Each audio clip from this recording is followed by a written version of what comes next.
저는 오늘 말씀을 묵상하면서 나는 무엇과 싸우고 있는가라는 생각을 해보았습니다. 오늘 말씀도 그렇고 요한계시록 전체가 말하고 있는 것이 무엇이냐면 바로 믿음을 지키고 이겨라는 것입니다. 이긴다는 것은 무엇을 의미하고 있죠? 반대 세력이 있다는 것이죠. 무엇과 싸워야 하는데 우리는 무엇과 싸웁니까? 바로 이 세상의 공중권세 잡은 자, 이 세상의 통치자 사단과 싸워야 한다는 것입니다. 그러면서 믿음이 있는 사람, 14장에서 말하는 어린 양과 함께 시온에 서 있는 사람은 평안한 가운데서 정말 신앙생활을 나이스하게 잘하는 사람이 아니라 어떻게 해요? 처절하게 정말 힘겹게 싸운 사람들을 의미하는 것입니다. 지금 이제 러시아와 우크라이나 전쟁이 계속 진행되고 있죠. 보면 이제 한 번씩 그 전쟁에 임하는 그런 군인들의 모습을 보게 되는데요. 얼마나 처절하게 싸우는지 모릅니다. 그들이 먹을 것도 잘 못 먹고 정말 어려운 환경 가운데서 목숨을 걸고 나라를 지키기 위해서 그들을 싸우고 있는데 우리 또한 그렇다는 것이죠. 우리가 이 세상을 살아가면서 신앙이 있는 자로서 우리가 싸우면서 나아가는데 중요한 것은 우리가 무엇을 위해 싸우느냐, 내가 무엇을 향하여 싸우고 있는가라는 것이 너무 중요한 것입니다. 그래서 우리는 싸우고자 하는 정체성 이것이 있어야 되며 또 싸운다면 무엇을 위해 싸우는지 우리가 오늘 시간 살펴보았으면 합니다. 이런 질문에 있어서 오늘 2절 말씀이 잘 대변해 주고 있습니다. 무엇과 싸워야 하는지, 무엇을 위해 싸워야 하는지. 우리는 이 세상의 사상, 가치관과 끊임없이 싸워야 합니다. 에베소서 6장 12절 말씀 보면 씨름은 혈과 육을 상대하는 것이 아니요 통치자들과 권세들과 이 어둠의 세상 주관자들과 하늘에 있는 악한 영들을 상대함이라 라고 말하고 있습니다. 우리가 싸워야 하는 대상이 명확한 것이죠. 세상의 통치자, 권세자들, 악한 영들과 우리는 싸워야 하는 것입니다. 그럼 이들이 무슨 일을 하기 때문에 우리 이들과 싸워야 됩니까? 이들은 성도를 핍박하고 믿음을 버리게 하는 것이 이들의 목적입니다. 이들의 사명이라는 것이죠. 믿음에 대해서 잘 알지 못하게 하는 것, 이것이 그들이 하는 역할입니다. C.S. 루이스의 스크루테이프의 편지를 보면 이 악마에 대해서 이제 여러 가지 이야기를 하고 있는데 그 중에 인식의 왜곡이 있습니다. 우리 보지 못하게 하는 것이 아니라 어떤 것을 보더라도 그것을 올바로 인식하지 못하고 왜곡되게 해석하는 것. 인식을 잘못하면 어떠한 일이 일어나죠? 하나님에 대한 인식을 우리가 잘못한다. 그럼 우리가 하나님을 제대로 알 수 없고 우리가 믿음 생활 잘 할 수가 없는 것이죠. 나는 열심히 하되 내가 성경에서 말하는 그 하나님을 잘 모른다면, 알되 왜곡되어 인식한다면 우리는 성경과 전혀 다른 하나님을 믿고 우리는 열심을 내어 살아간다는 것이죠. 그래서 많은 성도들은 이러한 함정에 빠져 있습니다. 우리는 어떠한 하나님을 이해하고 있죠? 많은 사람들이 사랑의 하나님, 평화의 하나님, 은혜의 하나님만 알고 있습니다. 세상 사람들도 그렇죠. 세상 사람들도 하나님에 대해서 사랑의 하나님까지는 압니다. 그러니까 우리가 어떻게 해요? 그리스도인들이 무언가 잘못되거나 무언가 어려운 환경에 처하면 아유 너희 하나님은 그렇게밖에 안 하시냐면서 막 우리에게 그런 이야기를 많이 하죠. 그래서 이러한 하나님, 사랑의 하나님, 평화의 하나님, 은혜의 하나님, 여기에는 무엇이 내포되어 있냐면 내가 원하는 것을 채워주시는 하나님, 내가 구하는 것을 또 이제 채워주시는 그런 하나님. 그러니까 우리는 구하는 신앙밖에 우리는 되지 않는다는 것이죠. 근데 성경에서는 정말 그런 하나님만 이야기하고 있는가? 그렇지 않죠. 우리는 금방 발견할 수 있습니다. 우리가 요한계시록만 봐도 어떻습니까? 하나님은 성도의 고난을 바라만 보고 계시는 것 같아요. 성도들은 정말 고통 가운데, 고난 가운데 목숨을 잃어가고 있는데 무엇을 위해서요? 바로 그 하나님을 위해서, 믿음을 지키기 위해서. 그래서 그들은 살아가고 있는데 하나님은 그들을 강권적으로 도와주시고 그들을 이제 건져내시고 악한 자들을 물리치시는 것이 아니라 요한계시를 보면 가만히 보고 계시는 것 같아요. 힘내라, 이겨내라 하면서 그냥 지켜보는 것 같습니다. 근데 정말 그런가요? 그렇지 않죠. 하나님은 그 상황 가운데 함께 하시면서 함께 그것을 이겨내 나가게 하신다는 것입니다. 그리고 하나님은 반드시 약속을 하십니다. 무엇을 약속하냐 하면 모든 불의와 악에 대한 심판을 약속하시고, 또 이때에, 이 심판의 때에 이 불의와 싸운 사람들은 보상을 받는다.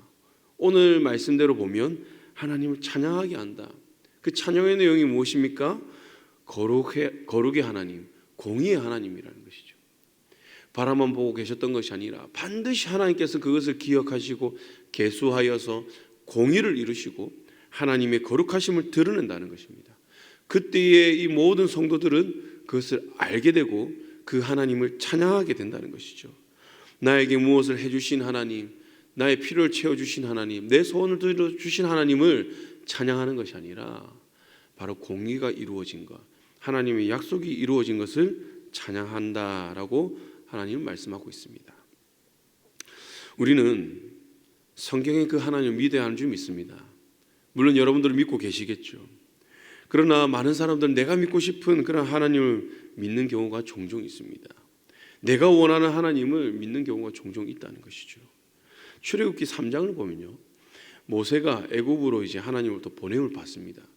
보냄을 받는데 이 모세가 고민되는 게 있어요. 무엇이냐면 애굽에 사는 이스라엘 백성들이 그 신의 이름이 무엇이냐라고 모세에게 물어보면 나는 무엇이라고 대답을 해야 됩니까? 라고 하는 그러한 하나님과의 대화의 장면이 나옵니다. 우리가 여기서 알 수 있는 게 무엇입니까? 애굽은 다신 종교입니다. 유일신이 아닙니다. 이 애굽에 사는 사람들은 그들의 필요에 따라서 그들의 신을 다 만들어가는 것입니다. 그래서 그 각 신마다 무엇이 있냐면 전공 분야가 있습니다. 그래서 이제 농사가 잘 되어야 되면 풍요의 신, 그리고 날씨, 비를 관장하는 비의 신, 그리고 이 다산의 신, 그 무슨 신 하면서 신마다 다 전공 분야가 있는 거예요. 그렇다 보니 신도 많이 있겠죠. 이 누가 만들었습니까? 이러한 신들을 바로 우리 인간이 만들었다는 겁니다. 애굽 사람들, 우리 이 세상 사람들, 이 땅의 인간들이 자기 필요에 따라 신에게 이름을 붙이고 그 신의 전공 분야를 정하면서 그들을 의지하였다는 것이죠. 그래서 자기의 필요에 따라서 많은 신들을 만들었습니다. 다시 말하면 이 모세의 질문에는 지금 이스라엘 백성들, 하나님의 백성이라고 하는 사람들이 지금 애굽에 있습니다. 그런데 그들도 지금 애굽의 사상에 물들어 있고 그들의 가치관에 따라 살아가고 있습니다. 그들이 나에게 물어본다면 네가 말한 그 신이 무엇이냐, 누구냐라고 하면 나는 어떻게 대답을 해야 됩니까? 라고 이야기를 하는 것이죠. 그래, 하나님 무엇이라고 합니까? 나 스스로 있는 자다 이야기하죠. 이것은 인간 너희들이 만든 신이 아니라 나는 창조주로서 처음부터 있었던 그러한 신이다라는 것을 이야기를 해줍니다. 유일신인 것이죠. 애굽의 사람들, 그들의 가치관으로는 도저히 이해가 되지 않는 그러한 부분입니다. 그런데 이러한 부분들이 우리에게도 있다는 것이죠. 우리도 종종 신을 만들어갑니다. 근데 그 신의 이름을 무엇이라고 붙이냐면 하나님이라고 붙이기도 한다는 것이죠. 취업을 잘 시켜주시는 하나님이라는 그 신, 물질의 풍요를 주시는 하나님이라는 신, 건강의 복을 주시는, 또 장수의 복을 주시는 하나님이라는 신, 내가 원하는 것을 이루어주는 그 신의 이름이 하나님으로서 우리는 종종 생각하는 경우가 있습니다. 그런데 시편 72편을 보면 다윗이 솔로몬을 위해서 기도하는 내용이 나옵니다. 기도의 내용을 보면 하나님의 공의, 하나님의 정의가 꽃을 피우게 해달라고 기도를 합니다. 자기를 위해서는 주의 판단정을 달라고 기도를 합니다. 그의 기도를 통해서 알 수 있는 것이 무엇입니까? 다윗은 하나님께서 왜 나를 왕으로 세우셨는지 그는 안다는 것이죠. 나의 존재에 대한 인식이 정확한 것입니다. 그리고 하나님에 대한 인식 또한 정확합니다. 하나님은 내가 원하는 것을 들어주시고 나의 필요를 채워주시고 그러는 분이 아니라 하나님께서 나를 어떠한 목적을 가지고 하나님의 뜻을 이루기 위해서 나에게 왕이라는 직책을 주시고 나에게 이 환경을 주신 것을 그는 믿었다는 것이죠. 그러면 그곳에서 나는 어떻게 살아가야 하는가? 그곳에서 나는 하나님께 무엇을 구하며 하나님의 그 뜻을 어떻게 이루어야 하는가, 그것을 그는 구하고 있는 것입니다. 하나님께서는 2절에서 분명하게 말씀하십니다. 짐승과 그의 우상과 그의 이름의 수를 이기고 벗어나는 자들이 하나님을 찬양한다. 하나님을 찬양하는 사람들은요, 어떤 사람이냐 분명하게 제시를 하고 있죠. 이 땅 가운데서 이런 악한 세력과 이 세상의 가치관과 세계관과 이 세상의 문화들과 싸웠던 사람들, 그래서 그들을 닮지 아니한 사람들이 결국에는 하나님을 찬양한다라고 이야기를 합니다. 그리고 5절에 보면요, 증거장막의 성전이 열리더니 하나님의 진노가 가득히 담은 금대접을 천사가 받게 됩니다. 그리고 마지막 8절을 보면 7 천사의 7 재앙이 마치기까지는 성전에 들어갈 수 없다라고 이야기를 하죠. 무슨 말입니까? 회개의 기회가 없다는 것입니다. 그리고 제사장이라는 존재가 이제 더 이상 없다는 것입니다. 제사장을 통해서 우리가 하나님께 나아가는 것이죠. 나의 죄를 회개하고. 신약 시대는 어떻습니까? 예수 그리스도라는 그 중보자, 그 제사자, 그 이름을 통해서 우리가 하나님께 나아가는 것이죠. 근데 하나님께로 나아가는 문이 사라진 것입니다. 더 이상 열리지 않습니다. 그래서 우리는요, 이 성전문이 열려 있는 이때에 어떻게 해야 되느냐?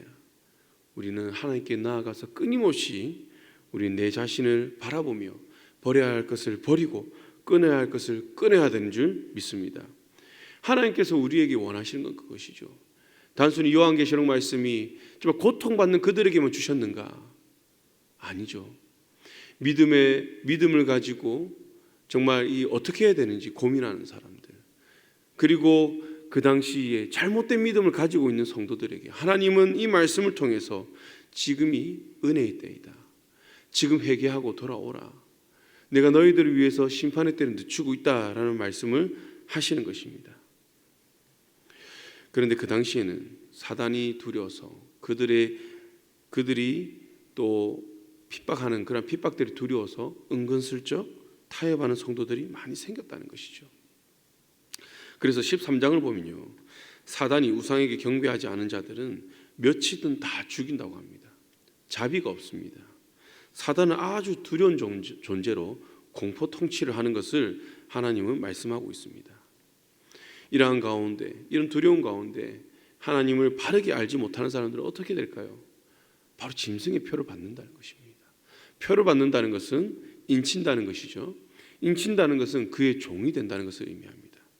그런데 이런 사단의 공포 통치에도 불구하고 하나님을 아는 사람, 이 아는 사람들이 끝까지 믿음을 지켜 나간다고 하나님 말씀합니다. 세상에서는 그것이 헛되이 보입니다. 그러나 그렇지 않다고 하나님은 오늘 말씀하고 계시죠. 하나님께서는 14장에서 그들이 시온산에서 어린 양과 함께 서 있다라고 말씀하면서 오늘 말씀에는 하나님의 공의, 하나님의 의로움을 찬양한다라고 말씀하고 있습니다.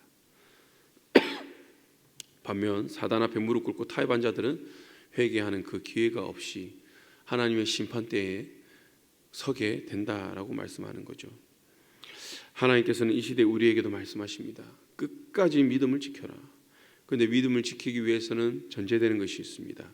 바로 하나님을 바로 아는 것이죠. 내가 믿고 싶은 하나님 믿는 것이 아니라 성경에서 말하는 하나님을 우리는 알고 믿어야 하는 줄 믿습니다. 하나님의 이름이 나의 필요를 채워주시는 그 어떠한 신의 이름이 아니라 하나님은 스스로 있는 자, 즉 창조주이심을 믿으시기 바랍니다.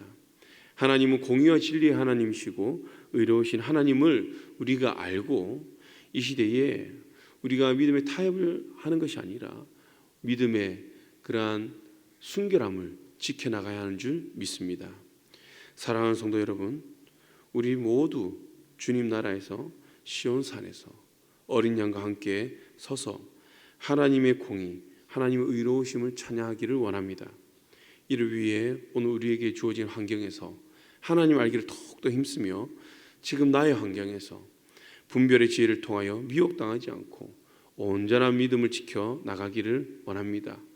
이를 통해서 우리 모두 3절에서 말하듯이 모세의 노래, 어린 양의 노래를 부르는 저와 여러분들이 되기를 주님의 이름으로 축복합니다. 함께 기도하겠습니다.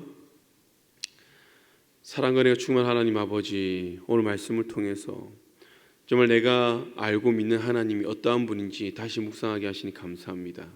이 세상을 우리가 하나님 믿는 그 믿음으로 끝까지 싸워나가게 하여 주시옵소서. 믿음을 지키는 자들에게 하나님께서 주시는 그 축복과 또 주님께서 우리에게 주시는 그 영원한 생명의 복을 우리가 오늘 말씀을 통해서 보게 됩니다. 반드시 그 하나님 때가 오는 줄 우리가 믿고 그때를 준비하는 지혜를 다하여 주시고, 이 시간 우리의 모습을 돌아보며 우리가 하나님을 잘못 알고 있는 것이 있다면 하나님을 바로 알아갈 수 있도록 지혜를 다하여 주시옵소서. 그래서 이 세상에서 믿음의 타협을 하는 것이 아니라 믿음의 순결함을 지켜나감을 통하여 하나님의 의, 하나님의 공의, 하나님의 거룩하심을 드러낼 수 있도록 우리를 붙들어 주시옵소서. 감사드리며 예수님 이름으로 기도드렸습니다. 아멘.